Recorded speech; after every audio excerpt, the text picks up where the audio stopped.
In this video, let's talk specifically about what is executive coaching. How do we define executive coaching and what does that imply as a professional coach? Executive coaching, it reads, is partnering, once again, we find that keyword, partnering with business owners, executive leaders, and aspiring professionals in a thought-provoking and creative process that inspires them to maximize their personal and professional potential. Now, you will notice when we talked about what is coaching, and now we're talking about what is executive coaching, that we have not changed the definition of coaching itself.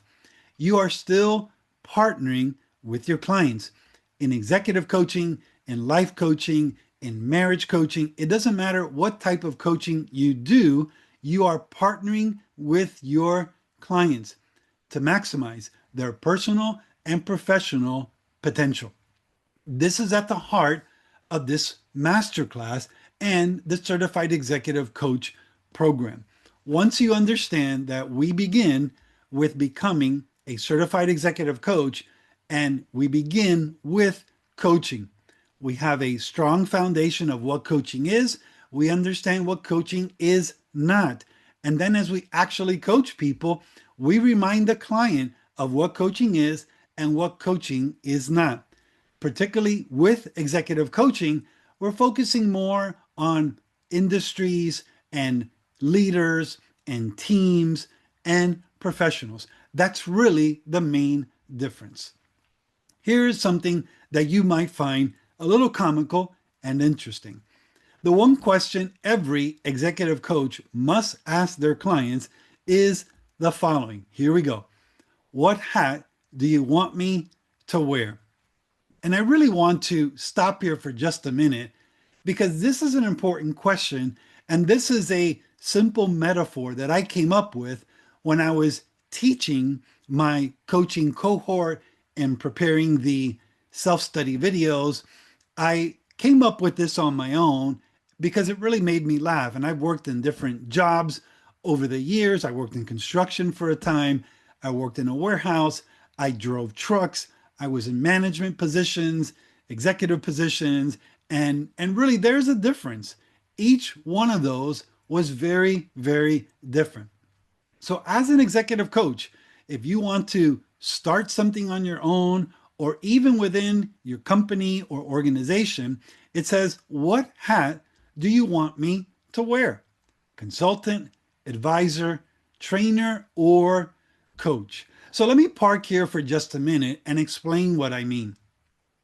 Sometimes you will walk in and you will meet a client for the first time. And they heard that you were a coach. You become a certified executive coach.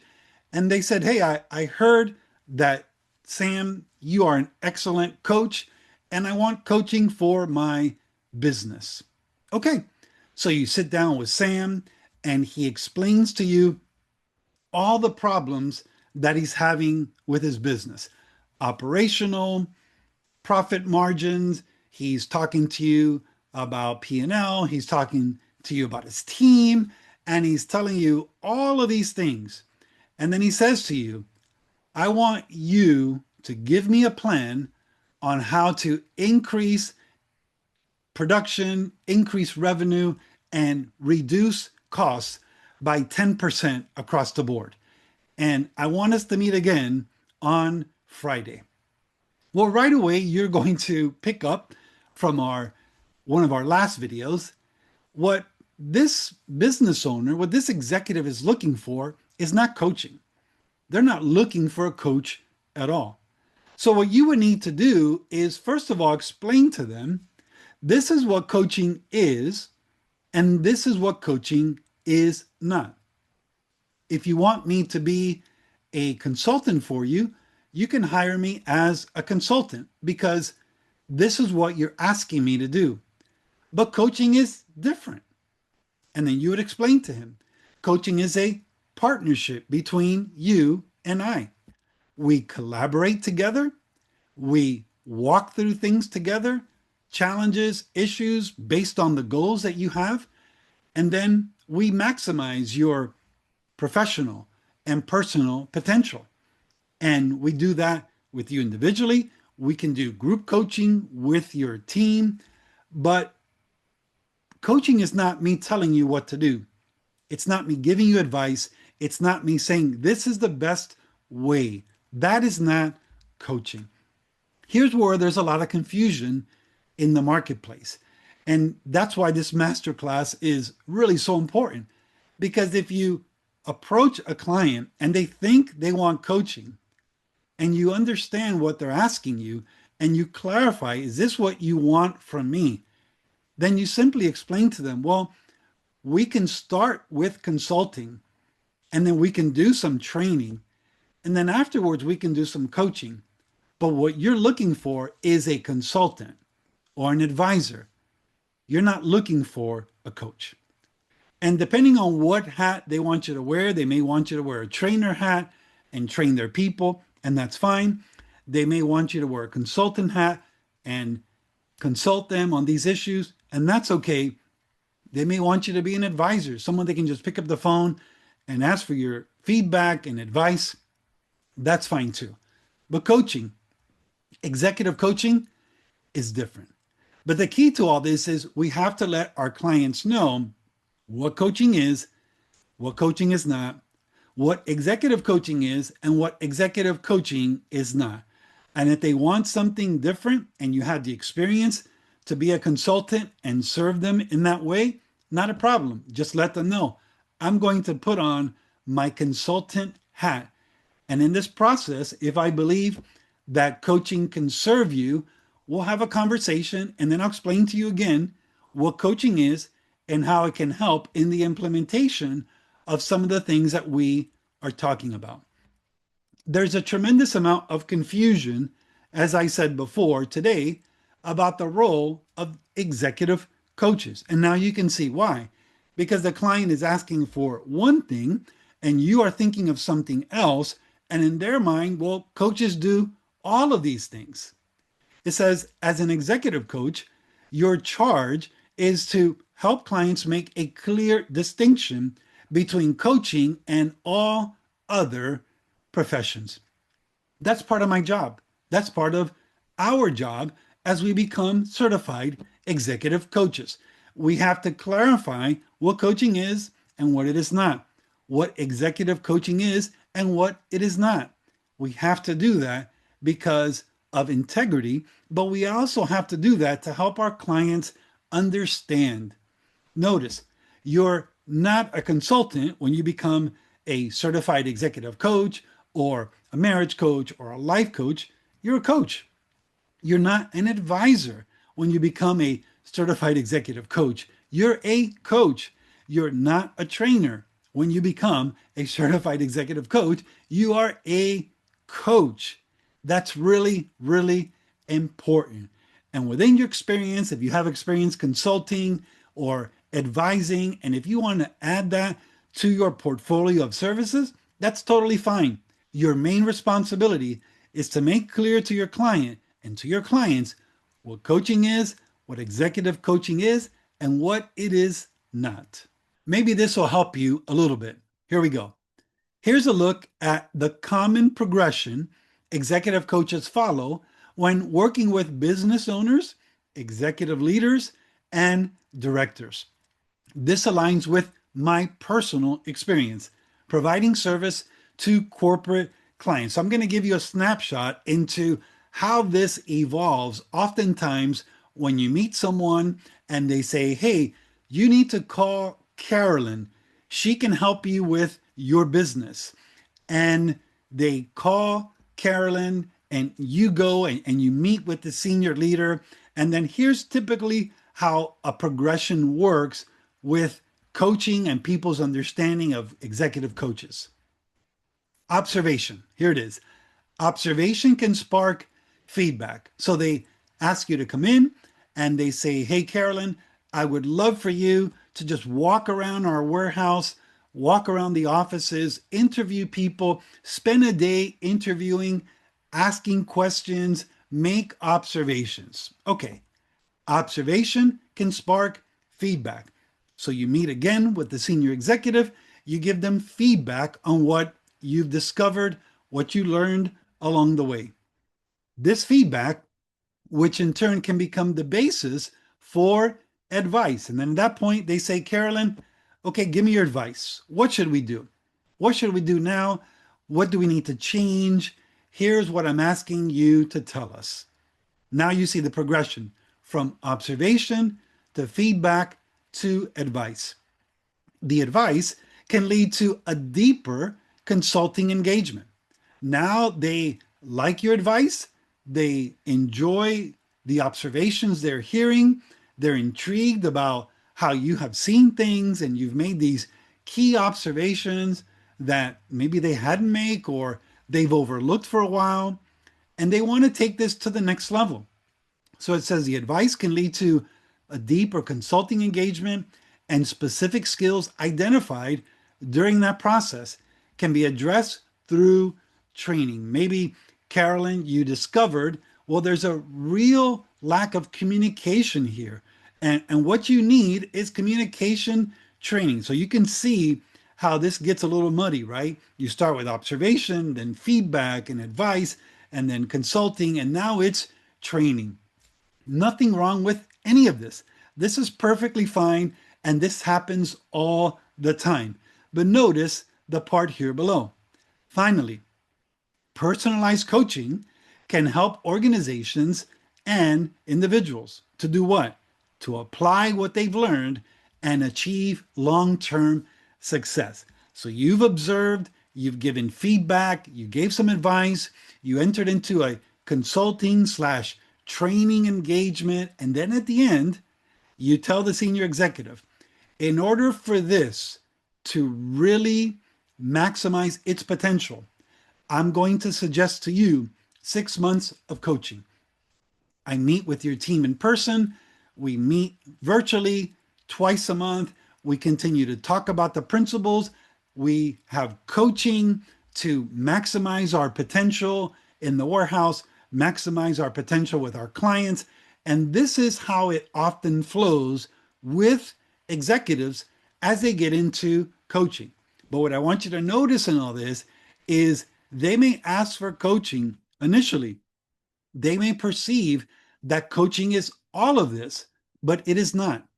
Coaching really, in this particular scenario, like it's happened to me with executives, coaching becomes the last mile, if you will, the last leg. And here's what I have found over the years, and here's what maybe you have discovered if you've worked with coaches in the past.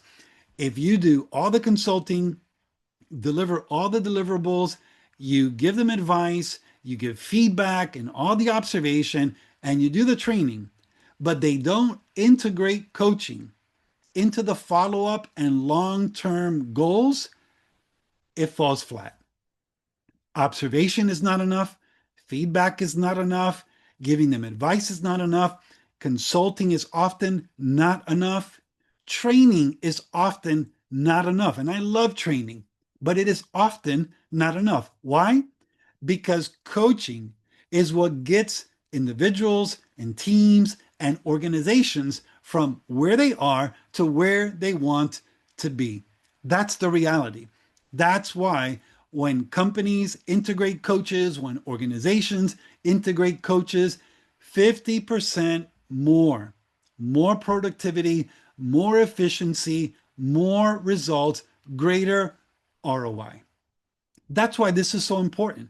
So as you soak up this masterclass and you think about executive coaching and the impact, you're going to be asked to wear different hats, right? You're going to be asked to wear different hats, but to the client often, and even very high level senior executives, they look at all as one, but it's not one. And the better job you and I do of making the distinction, the clearer path we can give clients to get them from where they are to where they want to be. And as I've said before, I've started with many clients with this observation and feedback and advice, and then it becomes consulting, and then it becomes training. And I often remind them, listen, you can't stop at training. You have to continue. You have to get some coaching. If your people don't get coaching, they're not going to be as effective as they could be with coaches walking by their side. So I hope this is helpful in helping you distinguish between coaching and executive coaching and some of the things that executive coaches face today. And coaches face today, and they don't always know how to really separate these. But remember, first, know what coaching is. Understand what coaching is not. Understand executive coaching and make the distinctions, because if you do, you will better serve your clients. Executive coaches serve their clients by challenging them. That's a key word, challenging them to consider new options, evoking fresh awareness, and supporting them as they make bold steps and take bold steps toward their goals. So, what do? They challenge their clients. This is the beauty of executive coaching. You don't have to know everything, as we've said before, about their industry, about the technology they're using. You don't have to know all of that. What you need to know is how to coach them, and how to extract from them what they need to hear themselves say to evoke new awareness, to consider new possibilities. And you, as the coach, they want you to challenge them. They want you to evoke something greater in them. And learning powerful questions and learning how to walk with your clients is really how you can best serve them. As you come alongside senior leaders and executives, you can empower them in amazing ways, in transformational ways, to reach their goals and serve their people better and win the hearts of their clients and do something greater and impact more lives. That's the power of executive coaching. You don't have to become an industry expert. Why not? Because you're a coach. You're not responsible to have all the answers. Why not? You're a coach. Executive coaches, how do they serve their clients? They serve their clients with integrity, fearlessness, and authenticity. I love that. Integrity, fearlessness, and authenticity. Just imagine you're talking to a senior executive or you're talking to a private business owner, and no one goes against what they say. It's yes, sir. Yes, ma'am. We will do this. Okay, that sounds great. Does that really help them as a senior leader, as a business owner? No. So what do? You have the courage, because you're competent, you're a trained executive coach, and you can ask them the difficult questions. You can ask them, how is that working for you now? Now that you've made this decision, what are you realizing about yourself? What are you learning about your failure to take action faster than you did before? These are all great questions. And no one is asking these questions. No one is getting in their face, so to speak, and challenging them as leaders. That's why they're not growing. That's why they're stuck in their leadership. But now you come in as this integrity filled, fearless, authentic coach, and you challenge them and you ask them the difficult questions that no one else is asking. Listen, that's how you serve your clients. That's how you become an excellent certified executive coach. Are you willing? And here's the question, and I have a series of questions. Are you willing to serve executive leaders with unwavering commitment and transparency? Are you willing to do that? Are you ready to talk boldly with business owners, moving them from beyond their comfort zone and challenging their way of thinking? Are you willing to be yourself? You don't have to be someone else. Are you willing to be yourself and remain totally authentic with aspiring leaders and give them your very best? To give them your very best. This is what people need. This is what people need right now. Are you ready to learn new skills and empower more leaders and change more lives. If you're still watching this masterclass, I'm convinced you want to change more lives. You know there's so much more ahead of you. You're willing, you're available, you're committed to change more lives. If yes was your answer to any of these questions, becoming an executive coach, becoming a certified executive coach may be your next step to thrive as a leader. As you think about these things that we've talked about, as you consider the challenge of getting in front of leaders and helping them with their teams and helping them grow and maximize their professional and personal potential, if that excites you, if you say, yes, that's what I want to do, I want to serve people in government or in education or in ministry or in business or in other types of nonprofits, if you will. Well, if that's you, then becoming a certified executive coach might be your next step to help you thrive as a leader.